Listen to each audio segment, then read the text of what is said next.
Hello guys, this is Street Service TV and welcome back to my channel. But before I start the devotional guys, I want to shout out the Palan Preserve channel na napunta rito at nag-join sa devotional. Shout out and God bless to Diva Coteco, Juan Anthony Balmoria, French Shendog, Will Lawrence Chonco, Micaela Lazaro, Nathaniel Abilia, Mary Jane Espares, Ashley Moreno, Trixie Claire, Leia Alcolar, LV Nualo, Alan Llagas, Kim Sari Incaso, Neil Bisnar, Samantha Camille, Kyle Duwajias, Hilia Rosaloso, Dale Ramos, Sunshine Morga, Lerian Dubitos, Kim Lago, Dimple Porras, James Igot, Hart Ponsalan, Mami Rose Crop, Sunshine Arila, Yans TV, Michael Aburita, Connie Blog, Pingbert Tolpo, Rito Blog, Jocelyn Custodio, and SSC TV of Korea. Shout out na rin sa mga hindi nakisabay na manood sa devotional premiere but still napunta pa rin dito para manood at makinig sa devotional. God bless us all guys.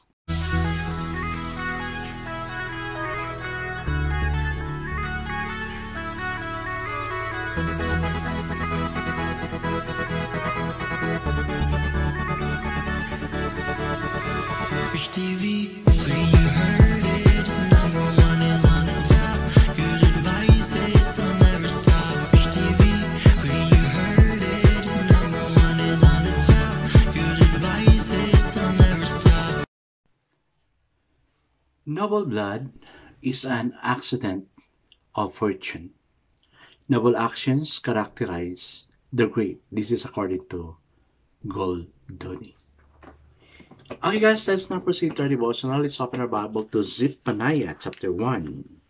We're supposed to read the whole chapter, but I'll just read from verses 1 to 3.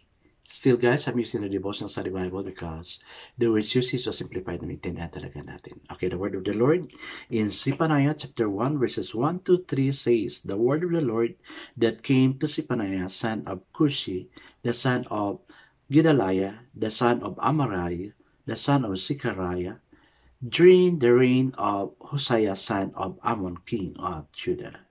This is the warning of the coming destruction. I will sweep away everything from the face of the earth, declares the Lord. I will sweep away both men and animals. I will sweep away the birds of the air and the fish of the sea.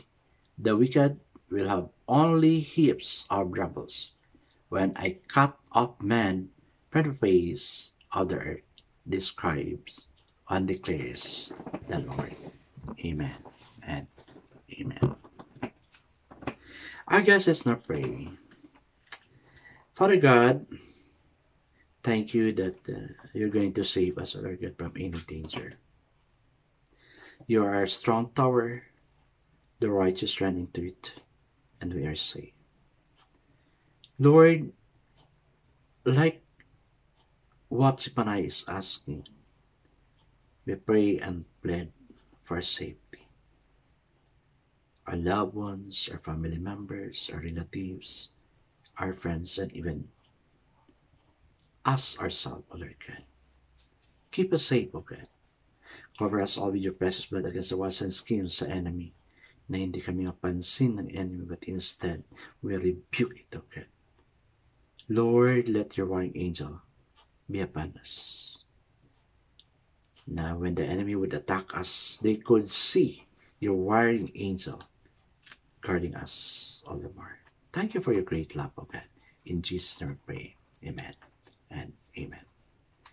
The focus verse here for this evening, guys, is found in Zephaniah chapter 1, verse 1. It says, The word of the Lord that came to Zephaniah, son of Cushi, the son of Gedaliah, the son of Amariah, the son of Hezekiah, during the reign of Hosea, son of Ammon, king of Judah. So the title of our devotion for this evening, guys, is Hidden by God. Zephaniah, whose name means God has hidden, or the Lord has protected, introduces himself as Zephaniah, son of Cushi, the son of Gedaliah, the son of Amariah, the son of Hezekiah. Why stop him with Hezekiah?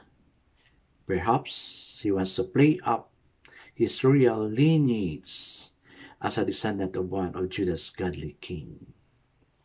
Since Zephaniah began prophesying during the reign of Hosea from 640 to 609 BC, it is safe to assume that Zephaniah could have been born, grown up, and come of age under the reign of the evil king Manasseh and his equally evil son Ammon, the predecessors of the good king Hosea.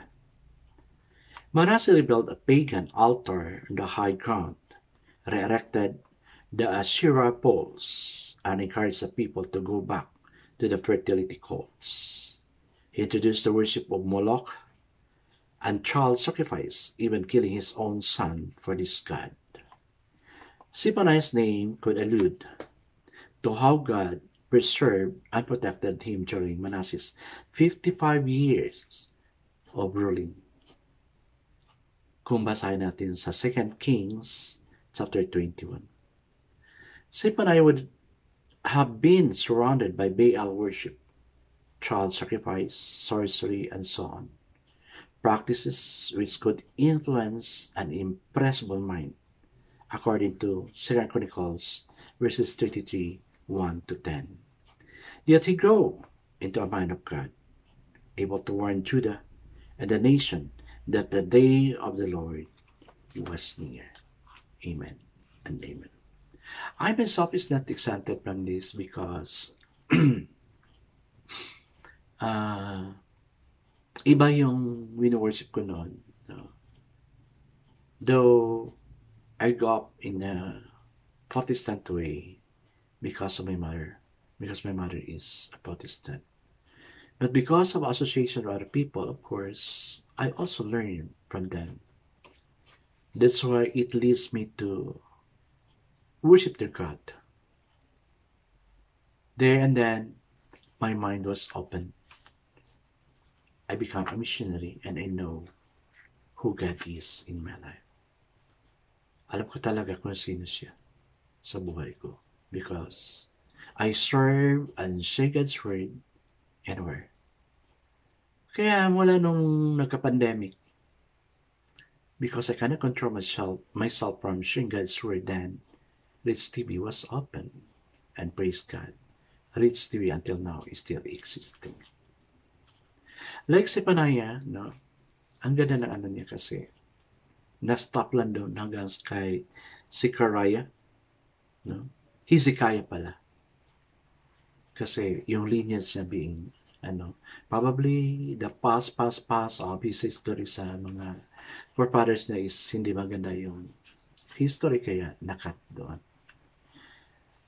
And then another situation came in during a conference. We have prayer conference in Davao. Somebody prophesied, "Oh, brother, come here." Kasi may name tag, "Come here. Brother Richard, come here, come here. You are very important." Nabigla ako kasi sabi niya, "You have a real blood." Kaya sabi ko, Lord, real blood, that's something. Kaya ang name ng other channel ko is Royal Blood. Dapat yung devotional ko, doon ilagay kay Royal Blood, but Rich TV was known of its devotional. Kaya yung mga vlogs ko na lang, andun kay Royal Blood. So yun, I was really yung amazed kung bakit nagkaganon. And I asked my father about the history. Sabi niya, kasi yung great-great-grandfather mo is ganito, ganyan. Kaya ikaw siguro ang nakadala ng blood na yun. No? Sabi ko, how come? Hindi ko talaga, I cannot trace how it happened like that. But, well, I know I'm happy. Ako lang yung real blood na wala sa trono. Except to this. But it's my throne here in Rich TV. Yes, we'll have a throne. And the best throne we could have is with God in heaven. I guess let's now pray. Father, please continue to protect and preserve us for the unfolding of your greater purposes. Amen and amen. Yes, guys, God has a purpose sa buhay natin. And God will really preserve us so His purpose will manifest in us. God bless us always because I know God shall bless 10 times better. This again is Rich TV. Kita-kita tayo ulit sa muli. Paalam!